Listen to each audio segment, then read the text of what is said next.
तो आज हम एक महत्वपूर्ण टॉपिक जो कि governor general and viceroy of India से जुड़े हुए महत्वपूर्ण तथ्यों को समझेंगे और गवर्नर उनके कार्यकाल की जो महत्वपूर्ण घटनाएं हैं जिनसे कि किसी भी प्रतियोगिता परीक्षा में प्रश्न बनते ही हैं, तो उस प्रश्न को कवर करने की कोशिश करेंगे ताकि इस तरह के प्रश्न अगर बनते हैं तो उसको बखूबी आप सिक्योर कर पाएँ और अपने आप को इस गवर्नर जनरल और वायसराय ऑफ इंडिया से जुड़े हुए प्रश्नों को आसानी से सॉल्व कर पाएँ।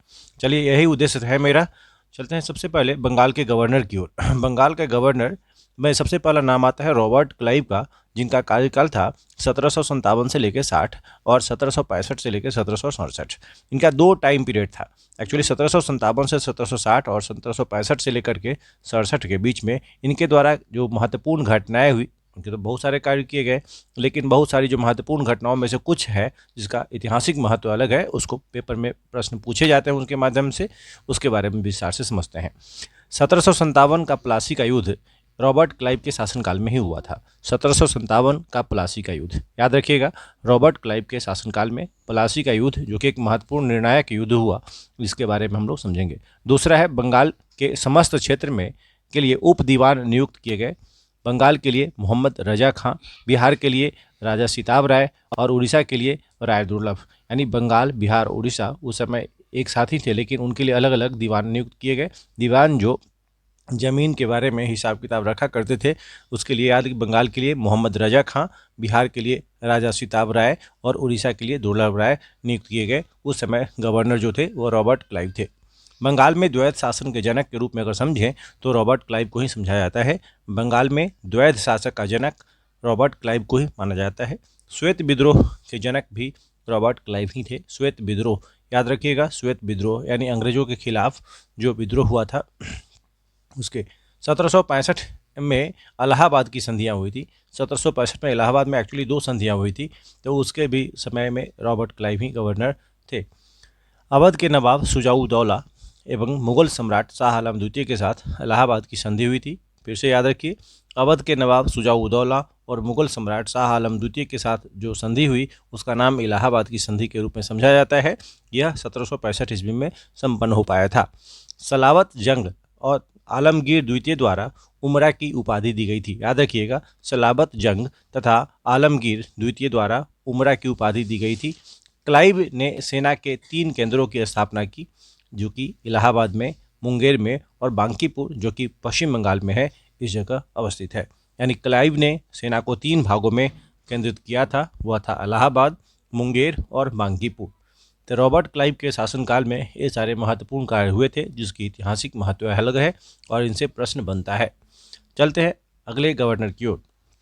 वेंसी टार्ट। इसी तरह से आप लोग इसको चार्ट बना करके याद कर जाएं तो निश्चित रूप से इस तरह के प्रश्न को बखूबी सॉल्व कर पाएंगे। वेंसी टार्ट, जिनका कार्यकाल 1760 से लेकर 64 के बीच में रहा है, जिनके समय में बक्सर का युद्ध जो कि ऐतिहासिक महत्व का है 1764 ईस्वी में हुआ था। वेंसी टार्ट याद रखिएगा, वेंसी टार्ट। कार्टियर, इनके बाद एक गवर्नर का नाम आता है कार्टियर, जो कि 1769 से लेकर के 1772 के बीच में इनका कार्यकाल रहा है और बंगाल में अकाल की जो घटना है वह इन्हीं के शासनकाल में हुआ था 1770 ईस्वी में, 1770 में। अब महत्वपूर्ण नाम देखिए, कुछ गवर्नर तो बहुत ही महत्वपूर्ण है जिनको पढ़ना ही चाहिए। इसमें वारेन हेस्टिंग्स का नाम आता है।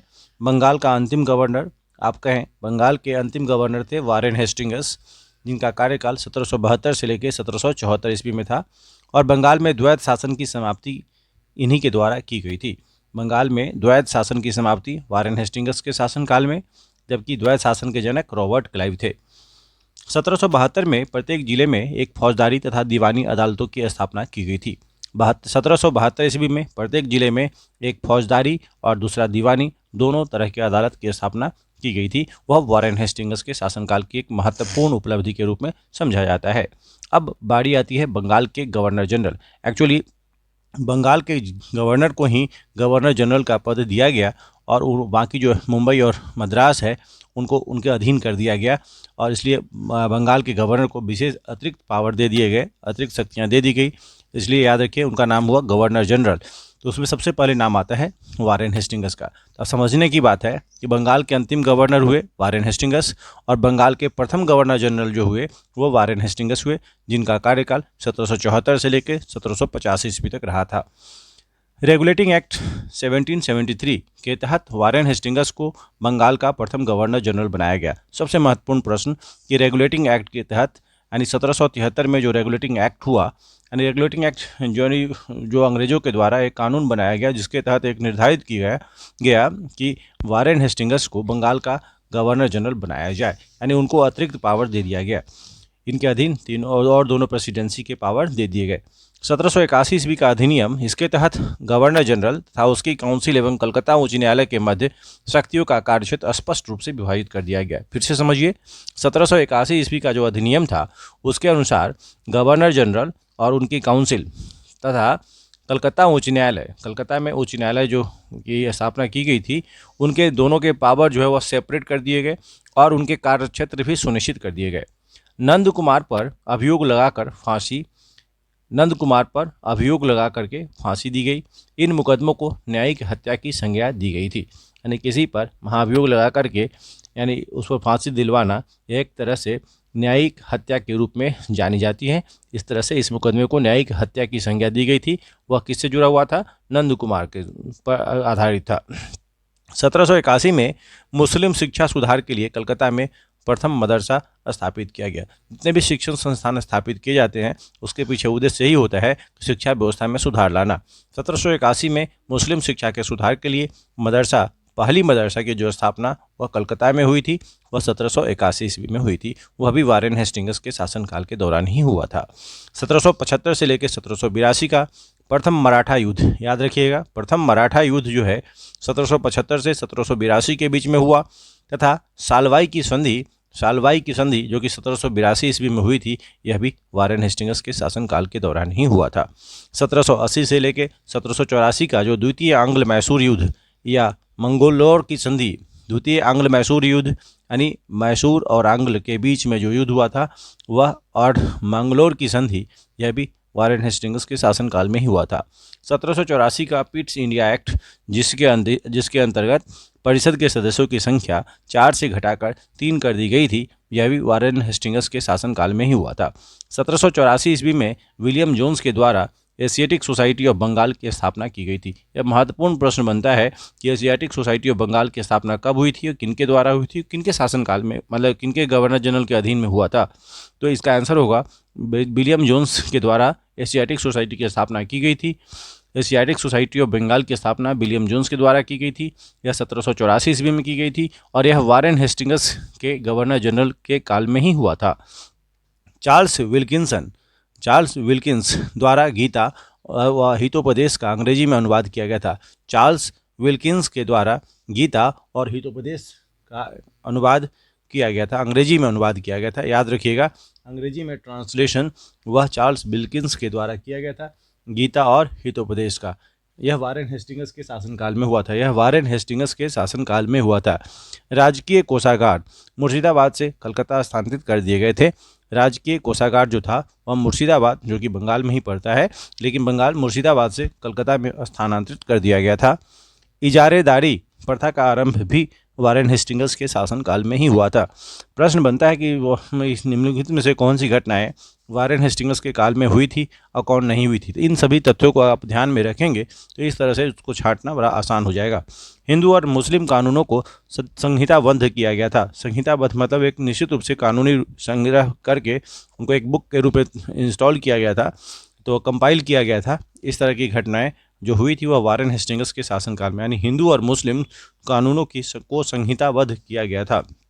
अभिज्ञान शकुंतलम का अंग्रेजी अनुवाद, अभिज्ञान शकुंतलम कालिदास की रचना है जिसका अंग्रेजी में अनुवाद वारेन हेस्टिंग्स के शासनकाल में ही हुआ था। देसी रियासतों के साथ घेरे की नीति अपनाई गई थी। जो देसी रियासत थे उनकी बाउंड्री सुनिश्चित की गई थी, यह भी वारेन हेस्टिंग्स के शासनकाल में हुआ था। 1775 ईस्वी में आसफुद्दौला के साथ फैजाबाद की संधि हुई थी। 1775 ईस्वी में आसफुद्दौला के साथ फैजाबाद की संधि हुई थी। ये सब महत्वपूर्ण कार्य वारेन हेस्टिंग्स के शासनकाल में हुआ था। एक बार मैं फिर से रिकॉल कर देता हूँ। रेगुलेटिंग एक्ट 1773 के तहत वारेन हेस्टिंग्स को बंगाल का प्रथम गवर्नर जनरल बनाया गया। दूसरा कि 1781 के अधिनियम के तहत गवर्नर जनरल और उसके काउंसिल तथा साथ में कलकत्ता उच्च न्यायालय के पावर, उनके कार्यक्षेत्र सुनिश्चित कर दिए गए थे। नंद कुमार पर महाभियोग लगाया गया और उस घटना को न्यायिक हत्या की संज्ञा दी गई थी। साथ में पहला मुस्लिम मदरसा यानी प्रथम मदरसा की स्थापना मुस्लिम शिक्षा के सुधार के लिए की गई थी, वह कलकत्ता में की गई थी, 1781 ईस्वी में की गई थी। सालाबाई की संधि 1782 ईस्वी में हुई थी। प्रथम मराठा युद्ध 1775 से 1782 में हुआ था और 1780 से 84 के बीच द्वितीय आंग्ल मैसूर युद्ध या मंगलोर की संधि कहें तो यह भी वारेन हेस्टिंग्स के शासनकाल में हुआ था। पिट्स इंडिया एक्ट के तहत परिषद में सदस्यों की संख्या 4 से घटकर 3 हो गई थी, जबकि विलियम जोन्स के द्वारा एशियाटिक सोसाइटी ऑफ बंगाल की स्थापना 1784 ईस्वी में की गई थी। गीता और हितोपदेश का अंग्रेजी में अनुवाद चार्ल्स विल्किंस के द्वारा किया गया था। राजकीय कोषागार मुर्शिदाबाद से हटाकर कलकत्ता स्थानांतरित कर दी गई थी। इजारेदारी की प्रथा का प्रारंभ हुआ था। हिंदू और मुस्लिम कानूनों को संहिताबद्ध कर दिया गया। अभिज्ञान शकुंतलम का अंग्रेजी में अनुवाद करवाया गया। देसी रियासतों के साथ घेरे की नीति अपनाई गई, जबकि 1775 में आसफउद्दौला के साथ फैजाबाद की संधि की गई थी। ये थे महत्वपूर्ण बातें जो वारेन हेस्टिंग्स से जुड़े हुए थे।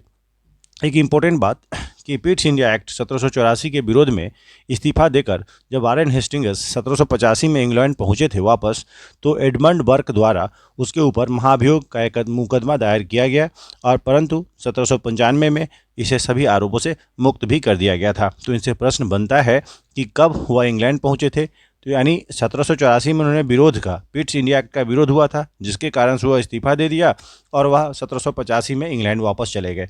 वहाँ जाने के बाद एडमंड वर्क के द्वारा उसके ऊपर महाभियोग लगा दिया गया कि आखिरकार बहुत पैसा बनाया वहाँ पर इसने, इसलिए उस पर महाभियोग लगा दिया गया और उनको पद से हटा दिया गया था। जबकि 1795 में वह आरोप मुक्त भी हो गए थे 1795 में। लॉर्ड कॉर्नवालिस, अब एक महत्वपूर्ण नाम आता है लॉर्ड कॉर्नवालिस का। इनका भी बहुत ऐतिहासिक महत्व है इनके कार्यकाल का, जो कि 1786 से लेकर 1793 और साथ में 1805 ईस्वी तक जिला के समस्त अधिकार जो कलेक्टर के हाथ में सौंप दिए गए। आज जो आप देखते हो डिस्ट्रिक्ट मजिस्ट्रेट डीएम, उनके पास जिला में जितने भी विकास के काम होते हैं सब उनके द्वारा संपादित होता है। ये सारी बातें जो पहले से निर्धारित थी इनके शासनकाल में, लॉर्ड कॉर्नवालिस के शासनकाल में जिले के समस्त अधिकार कलेक्टर के हाथ में सौंप दिए गए। तृतीय आंग्ल मैसूर युद्ध जो कि 1790 से 1792 ईस्वी तक हुआ था और रंगपट्टनम की संधि हुई थी 1792 ईस्वी में, यह भी लॉर्ड कॉर्नवालिस के शासनकाल में हुआ था। कॉर्नवालिस संहिता यानी उनके द्वारा ये कानूनों का संग्रह किया गया, उसको एक संहिता का नाम दिया गया जो कि 1793 ईस्वी में, जिसमें बहुत सारे सुधार जो कि न्यायिक सुधार से जुड़े हुए थे उसका उल्लेख किया गया है। न्यायिक विभाग का राजस्व विभाग से अलग करना, यानी न्यायिक विभाग जो जुडिशियल डिपार्टमेंट है उनका रिवेन्यू डिपार्टमेंट से अलग करना, यह लॉर्ड कॉर्नवालिस के संहिता के द्वारा निर्धारित की गए 1793 ईस्वी में। शक्ति का पृथक्करण का सिद्धांत लागू किया गया, यानी जो पावर है उनका सेपरेशन, जिस तरह से आप डिसेंट्रलाइजेशन समझते हैं, सत्ता का विकेंद्रीकरण, पावर को सेपरेट किया गया, ठीक उसी तरह राजस्व विभाग, न्यायिक विभाग अलग अलग किए गए। शक्ति का पृथक्करण किया गया, यानी यह शक्ति का पृथक्करण का सिद्धांत लॉर्ड कॉर्नवालिस के शासनकाल में हुआ था 1793 ईस्वी में।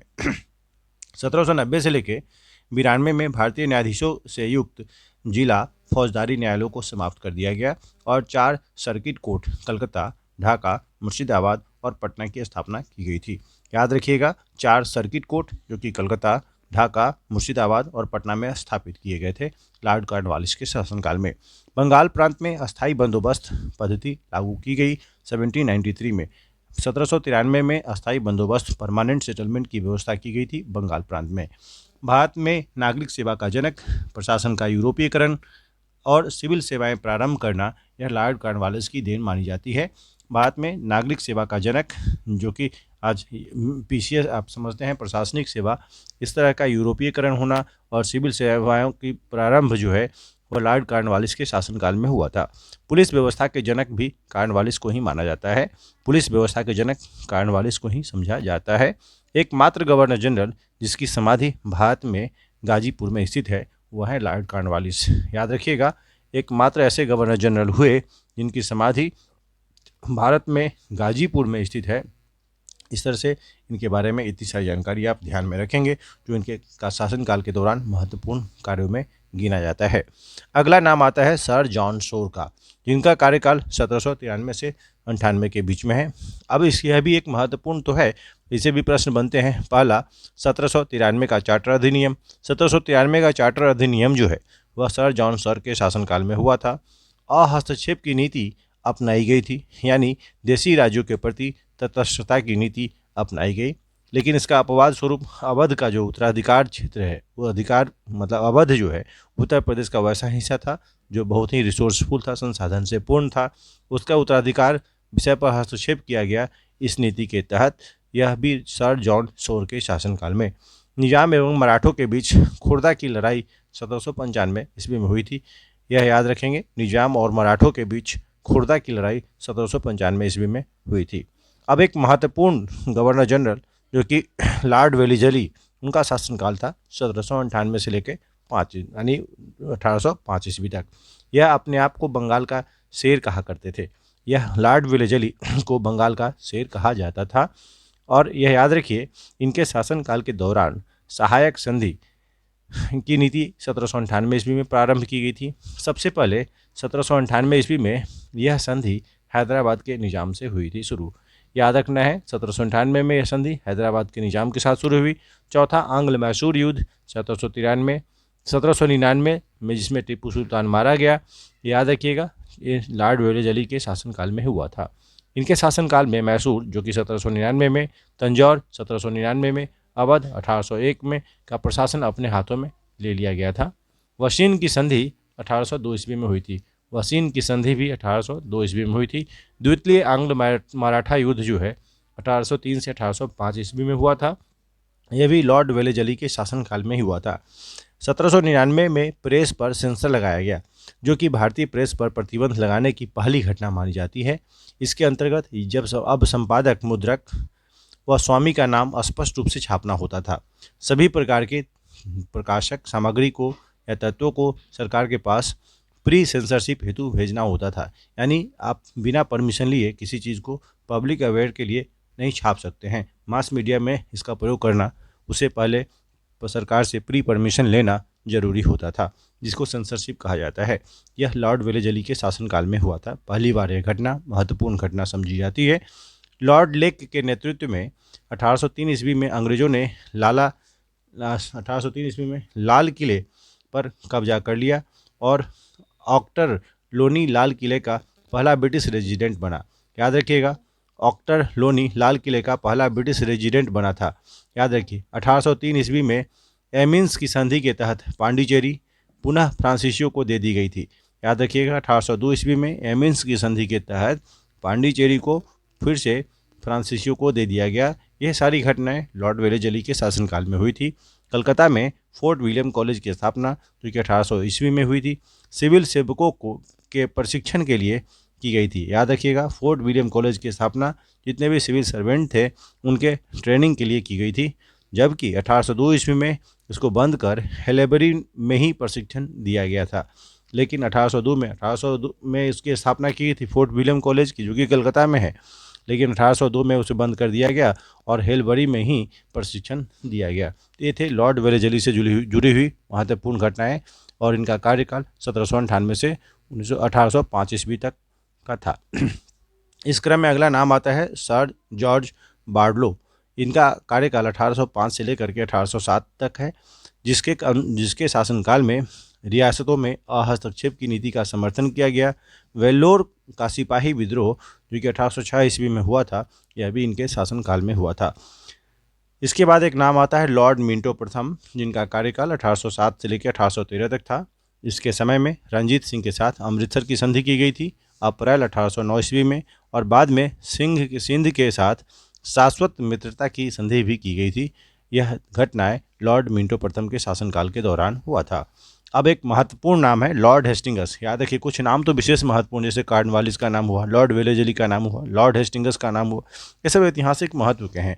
इनके शासनकाल में जो भी घटनाएं घटी हैं उनसे प्रश्न बनते हैं। लॉर्ड हेस्टिंगस, जिनका कार्यकाल 1813 से 1823 ईस्वी तक था। आंग्ल नेपाल युद्ध जो कि 1814 से 1816 में हुआ था। सुगौली की संधि 1816 में हुई थी। यह घटनाएं लॉर्ड हेस्टिंगस के शासनकाल में हुआ था। तृतीय आंग्ल मराठा युद्ध जो कि 1816 से 1819 ईस्वी में हुआ था। मराठा परिसंघ की कंपनी को साम्राज्य में विलय, मराठा परिसंघ का कंपनी का साम्राज्य में यानी ब्रिटिश साम्राज्य में विलय होना, यह भी घटना लॉर्ड हेस्टिंगस के शासनकाल में हुआ था। सुगौली की संधि के बाद हेस्टिंगस को मार्क्वेस और ऑफ हेस्टिंगस की उपाधि दी गई थी। याद रखिए, मार्क्वेस ऑफ हेस्टिंगस की उपाधि सौगौली की संधि के बाद हेस्टिंगस को दी गई। 1818 ईस्वी में ब्रिटिश रेजिडेंट चार्ल्स मेटकैफ ने राजपूत रियासतों के साथ संधि की थी 1818 में, जबकि 1817 में कलकत्ता में डेविड हेयर ने हिंदू कॉलेज की स्थापना की थी। कलकत्ता में हिंदू कॉलेज की स्थापना डेविड हेयर के द्वारा हुई थी 1817 ईस्वी में, जबकि उस समय गवर्नर जनरल लॉर्ड हेस्टिंगस थे। पिंडारियों के दमन और पेशवा पद की समाप्ति की घोषणा। पिंडारियों का दमन, पिंडारी वे आक्रामक लोग थे, लड़ाका लोग थे, उनका जो दमन किया गया, और पेशवा एक प्रधान पद हुआ करता था, उस पद की समाप्ति की घोषणा लॉर्ड हेस्टिंगस के शासनकाल में हुई थी। रैयत बारी बंदोबस्त 1820 ईस्वी में लागू की गए। मद्रास के गवर्नर टॉमस मुनरो द्वारा किए गए रैयत बारी बंदोबस्त, याद रखिएगा, रैयत बारी बंदोबस्त 1820 ईस्वी में लागू मद्रास के गवर्नर टॉमस मुनरो के द्वारा किए गए। 1822 में हॉल्ट मैकेंजी द्वारा पंजाब में महलबारी व्यवस्था की शुरुआत की गई थी। याद रखिएगा, 1820 में मद्रास के गवर्नर के द्वारा रैयतवारी बंदोबस्त, जबकि 1822 में हॉल्ट मैकेंजी के द्वारा महलबारी व्यवस्था की शुरुआत की गई थी। 1822 का टेनेसी एक्ट या काश्तकारी अधिनियम बंगाल में लागू किया गया था। याद रखना है, टेनेसी एक्ट और या काश्तकारी अधिनियम बंगाल में 1822 में लागू किया गया, जबकि उस समय गवर्नर जनरल थे लॉर्ड हेस्टिंगस। अगला नाम आता है लॉर्ड एम हर्स्ट। यह इनका कार्यकाल 1823 से 1828 ईस्वी तक था। प्रथम आंग्ल बर्मा युद्ध, प्रथम अंग्रेज और बर्मा के बीच जो युद्ध हुआ था 1824 से 1826 के बीच में, यांडूब की संधि जो है वह 1826 में हुई थी। 1824 में ही बैरकपुर का सैन्य विद्रोह हुआ था। बैरकपुर जो बंगाल वाला है, उसमें जो सैन्य विद्रोह हुआ 1824 में हुआ, जबकि उस समय governor general lord Amherst थे। लॉर्ड विलियम बेंटिक जिनका बहुत महत्वपूर्ण नाम है, याद रखिए, 1828 से 1833 तक। सती प्रथा पर रोक, सती प्रथा 1829 में लॉर्ड विलियम बेंटिक के शासनकाल में सती प्रथा पर रोक लगाया गया। सती प्रथा में पुरुषों के मरने पर महिलाओं को उनके साथ मरना पड़ता था, जो कि निश्चित रूप से गलत था। सामाजिक कुरीतियों में इसका नाम आता है। ठगी प्रथा का अंत 1830 में हुआ था। कर्नल स्लीमैन ने ठगों के विरुद्ध अभियान चलाया था। कर्नल स्लीमैन ने ठगों के खिलाफ आवाज़ उठाई थी। इस ठगी प्रथा का अंत 1830 में हुआ था, जब उस समय governor general Lord William Bentinck थे। सरकारी सेवाओं में भेदभाव का अंत, सरकारी सेवाओं में जो भेदभाव हुआ करता था कि इंडियन हैं या ब्रिटिशर्स हैं, गोरे हैं, काले हैं, इस तरह से, तो यह जो भेदभाव समाप्त हुआ। 1833 के चार्टर एक्ट की धारा 87 के तहत योग्यताओं को ही सेवा का आधार स्वीकार कर लिया गया। तब उस समय ब्रिटिशर्स को उच्च पद और जो भारतीयों को निम्न पद का कोई कंसेप्ट नहीं रहा, यह सब खत्म हो गया, और धारा 87 के तहत योग्यता के आधार पर जो जिस पद के लायक है उनको वह पद दिया गया। कलकत्ता मेडिकल कॉलेज की नींव भी रखी गई लॉर्ड विलियम बेंटिक के शासनकाल में। कलकत्ता मेडिकल कॉलेज की नींव लॉर्ड विलियम बेंटिक के शासनकाल में रखी गई थी, लॉर्ड विलियम बेंटिक के शासनकाल में। जबकि कॉर्नवालिस द्वारा स्थापित सर्किट कोर्ट हैं, वह जो 4 नाम हमने बताए थे, कलकत्ता, ढाका, मुर्शिदाबाद और पटना, इसको बंद कर दिया गया और न्यायालयों में फारसी भाषा के स्थान पर देसी भाषाओं को अपनाया गया था। याद रखिएगा, कॉर्नवालिस के द्वारा सर्किट कोड जो जारी किया गया था उसको बंद कर दिया गया लॉर्ड विलियम बेंटिक के द्वारा, और न्यायालय में फारसी भाषा के स्थान पे देसी भाषाओं को अपनाया गया था। तो इस तरह से ये थे महत्वपूर्ण तथ्य जो कि बंगाल के गवर्नर और गवर्नर जनरल से जुड़े हुए। उम्मीद करता हूँ ये सारी बात समझ गए होंगे। अगले पार्ट में हम भारत के गवर्नर जनरल और उनके कार्यकाल को विस्तार से समझेंगे। उम्मीद करता हूँ आपकी परीक्षा के लिए उपयोगी हो। Thank you so much.